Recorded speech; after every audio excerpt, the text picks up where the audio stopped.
जब आप पहली बार प्रेग्नेंट होती हैं तो आपको क्या खाना है क्या नहीं खाना है, बहुत सारे लोग हैं जो अपनी अपनी राय देते हैं।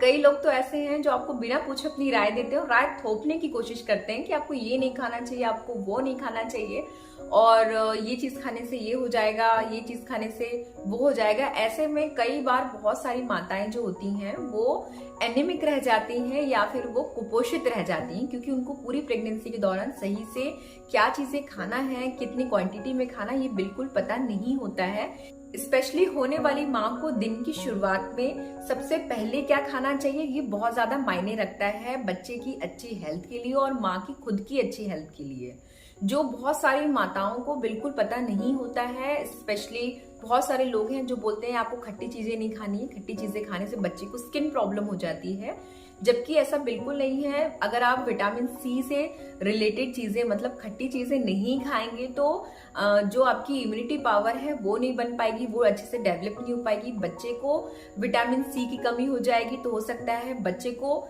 वो चीज अच्छे से डेवलप ना हो पाए जो उसके शरीर में चाहिए, वो पोषक तत्व उन्हें ना मिल पाए। तो ये बिल्कुल मिथ है। पूरी प्रेगनेंसी के दौरान ऐसे बहुत सारे मिथ होते हैं जो गर्भवती माताओं को थोप दिए जाते हैं उनकी अज्ञानता के कारण, क्योंकि महिलाओं को इतना नॉलेज नहीं होता कि उनको प्रेगनेंसी के टाइम पे क्या खाना है क्या नहीं खाना है। आज मैं आपके पूरे डाउट को क्लियर करने वाली हूँ अच्छे से। स्पेशली आज जो मेरा वीडियो है वो बनाने का पर्पस ये है कि मैं आज आपको मॉर्निंग में क्या नाश्ता खाना है, क्या नाश्ता आप कर सकते हैं जो आपके लिए हेल्दी है, आपके और आपके बच्चे के लिए, आपको मॉर्निंग में किस तरह का नाश्ता लेना चाहिए, क्या क्या ऐसे विटामिन मिनरल प्रोटीन है जो आपको गर्भावस्था के दौरान सबसे शुरू में मतलब जो शुरू का नाश्ता है आपको किस चीजों से शुरू करना चाहिए, उसके बारे में आपको पूरी डिटेल देने वाली है। तो मेरे वीडियो को आखिर तक देखिएगा। तो चलिए वीडियो को शुरू करते हैं। लेकिन अगर वीडियो को शुरू करने से पहले अभी तक आपने मेरे चैनल को सब्सक्राइब न किया तो प्लीज नीचे दिए हुए बेल बटन पे प्रेस करके मेरे चैनल को सब्सक्राइब जरूर कर लीजिएगा, जिससे मैं जितनी भी new health related videos upload करती हूँ अपने चैनल पे आपके काम की, उनकी नोटिफिकेशन आपको बिना किसी देरी के मिल पाए। तो चलिए शुरू करते हैं बिना किसी देरी के। नमस्कार, मैं हूं दीपा। वेलकम बैक टू जिन्नी women and baby health care. मैं आपके लिए हेल्थ से रिलेटेड ऐसे ही न्यू वीडियोस लेकर आती रहती हूँ, जिससे आपको अपनी हेल्थ को इम्प्रूव करने के लिए स्पेशली गर्भवती माताओं से, महिलाओं से और बच्चों से रिलेटेड बहुत सारी ऐसी इन्फॉर्मेशन हैं जो मैं आपके लिए लेकर आती रहती हूँ। तो चलिए बातों में टाइम वेस्ट ना करते हुए अपने वीडियो को आगे बढ़ाते हैं बिना किसी देरी के। देखिए, जो सुबह का नाश्ता होता है वो बहुत ज्यादा हेल्दी होना चाहिए, क्योंकि जो सुबह का नाश्ता होता है वो आपके दिन भर की एनर्जी को मेंटेन करता है, आपकी दिन भर का जो एनर्जी लेवल है उसको बनाए रखता है। तो सबसे पहले मैं आपको बताना चाहूंगी कि आपकी जो सुबह का मॉर्निंग रूटीन है वो प्रोटीन डाइट से शुरू होना चाहिए।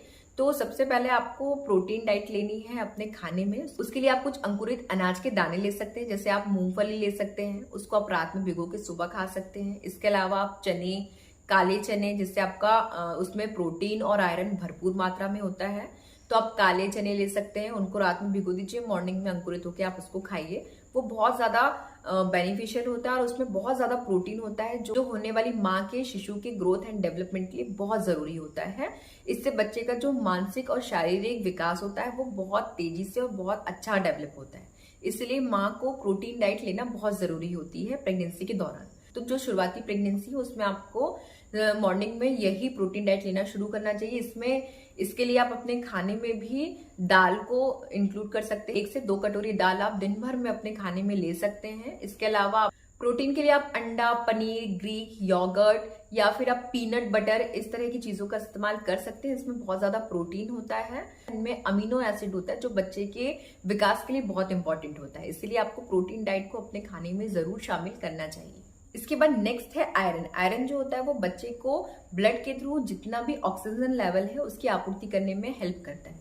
तो आपको अपने खाने में आयरन की मात्रा जरूर लेना चाहिए मॉर्निंग के नाश्ते में। मतलब आपको अपने खाद्य पदार्थ में सूखे मेवे का बहुत ज्यादा इस्तेमाल करना है, मतलब ड्राई फ्रूट आपको खाना है, स्पेशली आपको अंजीर खाना है और बादाम खाना है। इसके अलावा आपको किशमिश, बड़ा वाला मुनक्का, इन सब चीजों में भरपूर मात्रा में आयरन होता है, तो ड्राई फ्रूट में आप सूखे मेवे में इनका सेवन कर सकते हैं।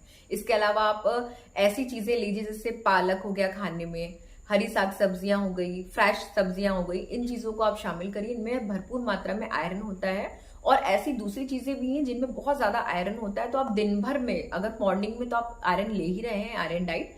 इसके अलावा आप दिन भर के रूटीन में भी, जैसे फुटाने वाले चने होते हैं उनमें भी आयरन होता है, जौगरी गुड़, इसमें भी आयरन होता है। इसके बाद नेक्स्ट है कैल्शियम। कैल्शियम होने वाली माँ और उसके बच्चे की जो शरीर का ग्रोथ एंड डेवलपमेंट होता है उसके लिए बहुत इंपॉर्टेंट है। तो आपको अपने खाने में हमेशा ही कैल्शियम से रिलेटेड जितनी भी डाइट है उनको जरूर लेना चाहिए। कैल्शियम सबसे ज्यादा आपको डेयरी प्रोडक्ट में मिल जाएगा। तो आपको जितने भी डेयरी प्रोडक्ट है जैसे दूध, दही, छाछ या फिर पनीर, इनसे रिलेटेड जितनी भी चीजें आपको जो भी वैरायटी इसकी पसंद हो दूध की वो जरूर लेना चाहिए। मॉर्निंग में आपको दही से रिलेटेड चीजें नहीं खाना है क्योंकि हो सकता है आपको सर्दी जुकाम या नुकसान कर जाए।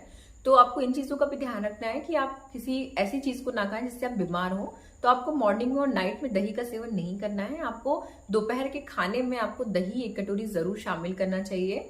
और इसके अलावा आपको जितने भी डेयरी प्रोडक्ट हैं, अगर आप मॉर्निंग में दूध पी सकते हैं या फिर आपको दूसरी चीजें जैसे पनीर से रिलेटेड कोई आप डिश खा सकते हैं बनाकर।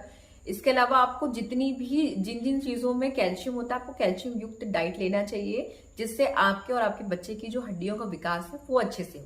इसके बाद नेक्स्ट है वसा। वसा से रिलेटेड जितनी चीजें हैं जैसे घी, एवोकाडो या फिर नट्स, ऐसी सारी चीजें आपको जरूर लेना है जिससे आपको जितना पर्याप्त मात्रा में प्रेगनेंसी के दौरान वसा की जरूरत होती है वो आपके शरीर में मिलती रहे। इसके अलावा नेक्स्ट है कि आपको प्रेगनेंसी के दौरान जितने भी साबुत अनाज हैं वो जरूर लेना है। साबुत अनाज में आपको calcium, fibre, magnesium, carbohydrate, vitamin B complex, iron और सेलेनियम जैसे खनिज होते हैं जो आपके बच्चे के विकास के लिए बहुत जरूरी है। तो आपको प्रेगनेंसी के दौरान साबुत अनाज जरूर लेना चाहिए। इसके अलावा आपको हाइड्रेट रहने के लिए अपने दिन की शुरुआत नारियल पानी से भी कर सकते हैं। नारियल पानी भी बहुत अच्छा होता है आपके शरीर के बैलेंस को बनाए रखने के लिए, आपके शरीर के पीएच को मेंटेन करने के लिए। तो जितने भी जूस हैं तो कोशिश करिए आप जूस ना पी के आप फल खाएं, चबा चबा कर। फल खाने से आपके शरीर में फाइबर मिलेगा और जितना भी आप फ्रूट से तत्व ले सकते हैं वो आपके शरीर को मिलेगा, क्योंकि जब आप जूस पीते हैं तो जितना भी फाइबर होता है वो एक्सट्रैक्ट होकर निकल जाता है, आपकी बॉडी को नहीं मिल पाता है। इसलिए कोशिश करिए कि आप कोई भी फल को चबाकर खाएं और बिल्कुल भी जूस ना पिए जितना जरूरी हो सके। मन है तो आप पी सकते हैं लेकिन कोशिश करिए कि आपको फल को चबाकर खाना है। स्पेशली ध्यान दीजिएगा कि नारियल पानी बहुत अच्छा होता है प्रेगनेंसी के दौरान। तो जितनी भी चीजें मैं आपको बता रही हूँ अगर आप मेरी डाइट फॉलो करेंगे तो आपको किसी भी तरह की पोषक तत्व की कमी प्रेगनेंसी के दौरान नहीं होगी। और इसके अलावा भी डॉक्टर्स बहुत सारे आयरन, कैल्शियम के सप्लीमेंट्स लिखते हैं, मल्टीविटामिन के सप्लीमेंट्स लिखते हैं प्रेगनेंसी के दौरान। आपको उनका भी सेवन करना है क्योंकि बहुत सारे लोग नॉन वेजिटेरियन होते हैं, बहुत सारे लोग वेजिटेरियन होते हैं। तो हो सकता है कि जो वेजिटेरियन हो उनको अपनी डाइट से नॉर्मली वो चीजें ना मिल पाए, वो पोषक तत्व ना मिल पाए। प्रेगनेंसी के दौरान आपके शरीर को बहुत ज्यादा कैल्शियम और मल्टीविटामिन, इसके अलावा आयरन की बहुत ज्यादा आवश्यकता होती है जो आपके खाने से पूर्ति नहीं हो पाती है। इसलिए डॉक्टर आपको जो एक्स्ट्रा टैबलेट्स लिखते हैं, क्योंकि आपके बच्चे को जो चाहिए वो तो वो आपसे ले ही लेगा, चाहे आप उसको दे चाहे ना दे, वो आपकी बॉडी से ऑटोमेटिक प्लेसेंटा के थ्रू ले लेगा।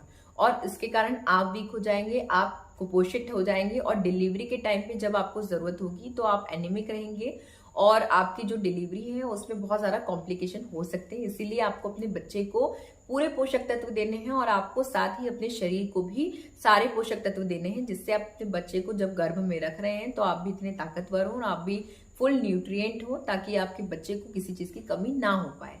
तो आपको ऐसे ही हर चीज का ख्याल रखना है। अब इसके बाद मैं आपको ये बताऊंगी कि आपको कौन से नाश्ते नहीं करना है, क्योंकि नाश्ते क्या क्या करना है ये तो मैंने आपको बता दिया, लेकिन आपको किन किन चीजों की परहेज रखना है, क्या चीजें आपको प्रेगनेंसी में नहीं लेना है, क्योंकि कई बार ऐसी चीजें हम ले लेते हैं जो हमें पता नहीं होता, फिर वो हमें नुकसान पहुंचाते हैं। तो मैं अब आपको ये बताने जा रही हूँ कि आपको प्रेगनेंसी के दौरान ऐसी कौन कौन सी चीजें हैं जो नहीं लेना है। तो सबसे पहले मेरी सलाह उन लोगों के लिए है जो लोग मीट खाते हैं या जो लोग नॉन वेजिटेरियन हैं। तो आप जो भी नॉन वेज वाली चीजें अपना रहे हैं खाने के लिए उनमें आप इस बात का ध्यान रखिए कि जो आप नॉन वेज खा रहे हैं वो अच्छा से पका हुआ हो, वो अधपका ना हुआ हो। और अगर आप समुद्री सीड्स या फिर समुद्री मछलियां खाना पसंद करते हैं तो ध्यान रखिए कि आपको ऐसे टाइम पे कुछ ऐसी समुद्री मछलियां होती हैं जो पॉइजनस हो सकती हैं, उनमें कुछ ऐसे तत्व होते हैं जो आपको प्रेगनेंसी के दौरान नुकसान पहुंचा सकते हैं। तो आपको प्रेगनेंसी के दौरान समुद्री मछलियों से परहेज करना चाहिए और आपको अधपका मांस नहीं खाना है। इस बात का ध्यान रखिए कि आपका जो भी नॉनवेज वाला आइटम है वो अच्छे से पका हुआ हो, वो प्रोसेस्ड ना हो, मतलब वो बहुत दिनों से पैक ना हो, फ्रिज में रखा हुआ ना हो। जो भी आपको खाना है, चाहे वो वेजिटेरियन हो जो नॉन वेजिटेरियन हो, आपको बासी खाना नहीं खाना है, आपको ताजा खाना खाना है। ध्यान रखिए कि वो इंस्टेंट कुकिंग वाला हो। इंस्टेंट कुकिंग हो मतलब आप बना के 2 घंटे के अंदर उस भोजन को कर लीजिए, क्योंकि अगर भोजन ज्यादा देर तक भी रखे रहता है तो उसमें जो भी तत्व होते हैं, पोषक तत्व होते हैं, वो आपको नहीं मिल पाते हैं, वो नष्ट हो जाते हैं। इसके अलावा अगर आप मीठा प्रेमी हैं, मतलब अगर आप मीठा खाना पसंद करते हैं, तो आपको प्रेगनेंसी के दौरान मीठा खाने से परहेज करना चाहिए, क्योंकि मीठा खाने से 2 नुकसान आपको हो सकते हैं। सबसे पहला नुकसान है कि आपका वेट जो है वो बढ़ेगा, आपको अननेसेसरी शुगर मिलेगी, और दूसरा ये कि आपको जेस्टेशनल डायबिटीज की शिकायत भी हो सकती है। इसलिए कोशिश करिए कि आप प्रेगनेंसी के टाइम में मीठा से परहेज करें। इसके अलावा आपको अनपॉस्चराइज डेयरी प्रोडक्ट से बचना है, मतलब जितने भी बिना पॉस्चराइज कृत डेयरी प्रोडक्ट होते हैं उनसे अपने आप को थोड़ी दूरी बना लेनी चाहिए। जैसे सॉफ्ट चीज या लूज चीज, इसमें लिस्टेरिया हो सकता है जो आपको फूड पॉइजनिंग भी क्रिएट कर सकता है। इसके अलावा भी प्रेगनेंसी के दौरान दूसरी हानिकारक चीजें भी उत्पन्न कर सकता है, जैसे कि इससे अबॉर्शन तक हो सकते हैं। इसलिए कोशिश करिए कि आपको जो अनपॉस्चराइज कृत डेयरी प्रोडक्ट होते हैं उनसे दूरी बना लेना चाहिए। इसके अलावा आपको ध्यान रखना है कि प्रेगनेंसी के दौरान आपको कोई भी ज्यादा पका हुआ फल नहीं खाना है। आप जो भी फल खा रहे हैं उसमें ध्यान रखिए कि वो फल जो है वो ज्यादा पका हुआ ना हो, क्योंकि कई बार ज्यादा पके हुए फल में एक व्हाइट कलर की इल्लियां होती, जिसको हम मैगेट्स कहते हैं, वो भी उत्पन्न हो जाती है, और वो फल का कलर ऐसा होता है कि जो उसमें पैदा होने वाले जो भी बैक्टीरिया होते हैं या जो भी उसमें कीट होते हैं वो हमको दिखाई नहीं देते, वो उसी फल के कलर के होते हैं। इसलिए कोशिश करिए कि आप ज्यादा पका हुआ ना खाएं, क्योंकि कई बार देखने में भूल चूक हो सकती है। इसके कारण आपको पेट में फूड पॉइजनिंग या फिर दूसरे इन्फेक्शन हो सकते हैं, जिसके कारण सीधे सीधे बच्चे को नुकसान हो सकता है। इसलिए आप खाने से पहले कोई भी फल को अच्छे से धोकर खाएं, और बिना धुला कोई फल नहीं खाना है वैसे भी, लेकिन इसके अलावा भी आपको ज्यादा पके हुए फल को नहीं खाने का स्पेशली ध्यान रखना है। इसके अलावा कोई भी रखी हुई खुली चीज आपको नहीं खाना है, ज्यादा समय तक फ्रिज में रखा हुआ चीज नहीं खाना है। अब अगर आपको किसी भी तरह का डाउट हो रहा है कि कोई भी चीज जो आप खा रहे हैं वो खराब हो गया है या उससे स्मेल आ रही है, तो प्लीज किसी भी तरह का रिस्क ना लें। इसके अलावा आपको खाना हमेशा टुकड़ों में खाना है, मतलब आपको छोटे छोटे मील में खाना है। अगर आप 2 से 3 बार में खाते हो तो अब आपको इस बार 4 से 5 बार में खाना है। मतलब आप दिन भर खाइए खाना, लेकिन थोड़ा थोड़ा खाइए, पेट भर खाना बिल्कुल मत खाइए। जितना भी खा रहे हैं, मतलब थोड़ी सी भी भूख लगी है तो आप खाना खा सकते हैं। दिन में 4 से 5 बार आप खाना खाइए, थोड़ा थोड़ा खाइए, पेट भर के बिल्कुल मत खाइए। इससे आपको एसिडिटी भी नहीं होगी और बच्चे को पूरे जितने पोषक तत्व मिलने हैं वो आपको मिलेंगे। इसके अलावा नेक्स्ट है कि आपको बाहर की चीजों से हमेशा दूरी बनाना चाहिए, क्योंकि इस समय हो सकता है कि जो भी आप बाहर का स्ट्रीट फूड खा रहे हैं, खासकर आपको फास्ट फूड नहीं खाना है ऐसे समय पे, क्योंकि जो चाउमीन होता है इनमें एक अजीनोमोटो होता है जो बहुत ही नुकसान करता है बच्चे के विकास के लिए। तो आपको कोशिश करना है कि आप चाउमीन या फिर जितने भी फास्ट फूड प्रोडक्ट हैं वो आप बिल्कुल ना खाएं। बाहर की चीजें, आप कोई भी बाहर की चीजें खा रहे हैं तो देख लीजिए स्पेशली कि उनकी एक्सपायरी तो नहीं है। उनकी एक्सपायरी अगर है तो ना खाएं। वैसे आप, मुझे ऐसा लगता है कि आप शायद अगर बाहर का कोई प्रोडक्ट खा रहे हैं तो उसकी एक्सपायरी चेक करके ही खाते होंगे। फिर भी मैं अपने वीडियो में आपको बहुत छोटी छोटी चीजें हैं जो याद दिलवा देती हूँ। जैसे कभी हमारी डोसा खाने की इच्छा होती है या फिर हमारी फुल्की चाट खाने की इच्छा होती है, तो कोशिश करें कि जो हाथ वाली फुल्की है प्लीज ना खाएं, क्योंकि वो हाथ वाली फुल्की में पता नहीं फुल्की वाले का हाथ कैसा होगा।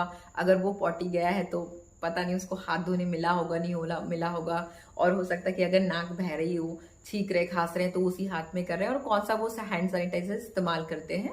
तो ये सब इन्फेक्शन आपके लिए और आपके बच्चे के लिए बहुत ज्यादा नुकसानदायक है। ये सिर्फ आपके लिए ही नहीं, एक नॉर्मल व्यक्ति के लिए जो प्रेग्नेंट नहीं है उनके लिए भी ये सब चीजें बहुत नुकसानदायक है। तो स्पेशली आप प्रेगनेंसी के दौरान ध्यान रखें कि आप ये खुले में जो फुल्की है प्लीज ना खाएं, क्योंकि मैंने बता ही दिया है। और क्योंकि मेरे एग्जाम्पल बहुत स्ट्रांग होते हैं तो माइंड नहीं करेगा, लेकिन फुल्की आप खाने की इच्छा हो तो कभी खा सकते हैं, लेकिन ऐसे जिसमें वो लोग अपना हाथ ना लगाएं। मतलब अपनी हाइजीन मेंटेन का ध्यान रखिए। जो भी चीज खा रहे हैं वो हाइजेनिक होनी चाहिए, अनहाइजेनिक नहीं होनी चाहिए। जनरली हमारी आदत होती है कि हम ठेले में खड़े होकर फुल्कियां खा लेते हैं, चाट खा लेते हैं, तो ध्यान रखिए कि वो चाट फुल्कियां कैसे बन रही है। स्पेशली आजकल मोमोज का चलन बहुत चला है, बहुत ट्रेंडिंग है मोमोज, बहुत सारे लोगों को पसंद है। तो मैं आपको बता दूं कि मोमोज में मैदा होता है, तो मैदा वाली चीजें आपको नहीं खानी। तो ऐसे समय पे ध्यान रखिए कि प्रेगनेंसी के समय पे जो भी आप चीजें खा रहे हैं थोड़ा चूज कर करके खाइए। ऐसी चीजें खाएं जिनमें आपका पेट जल्दी ना भरे, और क्योंकि इन सब चीजों से पेट जल्दी भरता है लेकिन आपको पोषक तत्व नहीं मिलते हैं, तो ऐसी चीजें खाइए जिनसे आपका पेट भी नॉर्मल भरे, लेकिन आपको पोषक तत्व मिलना चाहिए। तो अपने खाने पीने का स्पेशली ध्यान रखिए, क्योंकि जो आप खाते हैं वो आपके बच्चे को मिलता है। और इसके अलावा आपको कैफीन का इस्तेमाल नहीं करना है, तो कैफीन से दूरी बनाने के लिए आपको चाय कॉफी को लिमिट कर दीजिए। मतलब दिन में 1 से 2 कप ही, हाफ कप ही पीजिए। अगर आप छोड़ सकते हैं तो बहुत अच्छी बात है, लेकिन बहुत सारे लोगों को आदत होती है कि अपने दिन की शुरुआत वो 1 कप चाय से या कॉफी से करते हैं। लेकिन मैं बता दूं कि मॉर्निंग की जो टी होती है आप उसको स्किप कर दीजिए। मॉर्निंग का पहले नाश्ता करिए, नाश्ते के बाद ही आपको कोई टी या कॉफी लेना है, क्योंकि खाली पेट आपको कैफीन का इस्तेमाल बिल्कुल नहीं करना है। ये बहुत ज्यादा हानिकारक हो सकता है आपके लिए और आपके बच्चे के लिए। तो आपको इस पूरे टॉपिक से रिलेटेड कि पूरी प्रेगनेंसी के दौरान आपको अपने शुरू का नाश्ता किस चीजों से शुरुआत करनी है, क्या चीजें खाना है, क्या नहीं खाना है, वैसे तो मैंने सब कुछ कवर किया हुआ है। अगर कुछ छूट गया हो तो वो मुझे आप जरूर सजेस्ट करिएगा, मैं अपने नेक्स्ट टॉपिक में उसको ऐड कर लूंगी। और अगर आपको मेरे टॉपिक से रिलेटेड कोई भी मन में डाउट है, क्वेरी है, क्वेश्चन है, तो आप बिना किसी हिचक के मुझे मेरे कमेंट बॉक्स में कमेंट कर सकते हैं, मुझसे क्वेश्चन पूछ सकते हैं। मैं पूरी कोशिश करती हूँ कि आपके क्वेश्चन का रिप्लाई कर सकूं जितना जरूरी है। और अगर अभी तक आपने मेरे चैनल को सब्सक्राइब ना किया हो तो प्लीज नीचे दिए हुए बेल बटन पे प्रेस करके मेरे चैनल को सब्सक्राइब जरूर कर लीजिएगा, जिससे मैं जितनी भी new health related important videos upload करती हूँ अपने चैनल पे, उनकी नोटिफिकेशन आपको बिना किसी देरी के मिल पाए। स्वस्थ रहिए, मस्त रहिए, अपना ख्याल रखिए, मेरी वीडियोस को ऐसे ही अपना प्यार दीजिए। जय हिंद, जय भारत।